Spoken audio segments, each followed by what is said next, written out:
પુષ્ટિમાર્ગીય 84 વૈષ્ણવની વાત. દામોદરદાસ હરસાણીજીની અદ્ભુત ગુરુભક્તિ.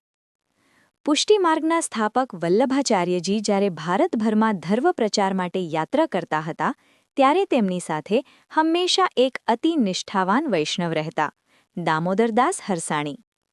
દામોદરદાસજી માટે વલ્લભાચાર્યજી માત્ર ગુરુ નહોતા, તેઓ તો જીવંત ભગવાન સમાન હતા. એક દિવસનો પ્રસંગ છે. તપતો ઉનાળો હતો. સૂર્ય આગ વરસાવતો હતો. ધરતી એટલી ગરમ થઈ ગઈ હતી કે ખુલ્લા પગે ચાલવું અશક્ય લાગતું હતું. પરંતુ વલ્લભાચાર્યજી તો ત્યાગી હતા. તેઓ સરળ જીવન જીવતા અને ખુલ્લા પગે જ યાત્રા કરતા. દામોદરદાસજી પણ તેમની પાછળ પાછળ ચાલતા હતા. પણ તેમની નજર વારંવાર ગુરુના પગ તરફ જતી હતી.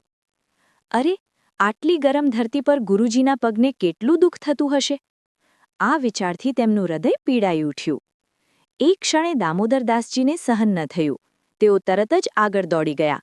તેમણે પોતાના શરીર પરના કપડાં કાઢ્યા અને રસ્તા પર પાથરી દીધા. જ્યાં જ્યાં વલ્લભાચાર્યજી પગ મૂકે ત્યાં નરમ કપડાં રહે. ગરમ ધરતી હવે તેમના માટે ઠંડી બની ગઈ. દામોદરદાસજીના ચહેરા પર આનંદ હતો, કારણ કે ગુરુના પગને હવે દુઃખ નહોતું થવાનું. વલ્લભાચાર્યજી આ દ્રશ્ય જોઈને થંભી ગયા. તેમની આંખોમાં કરુણા અને આનંદ છલકાઈ ઉઠ્યા. તેમણે પ્રેમથી દામોદરદાસજીને કહ્યું, દામોદરદાસ, તારી આ ભક્તિ સામાન્ય નથી. તું માત્ર મારો સેવક નથી, તું તો મારો અંશ છે. આ શબ્દો સાંભળીને દામોદરદાસજીની આંખોમાં આંસુ આવી ગયા. તેમણે ગુરુના ચરણોમાં માથું નમાવ્યું.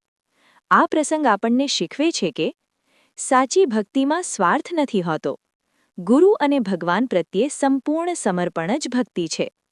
નાની સેવા પણ હૃદયથી કરવામાં આવે તો તે મહાન બની જાય છે. સર્વ વૈષ્ણવને જય શ્રી કૃષ્ણ.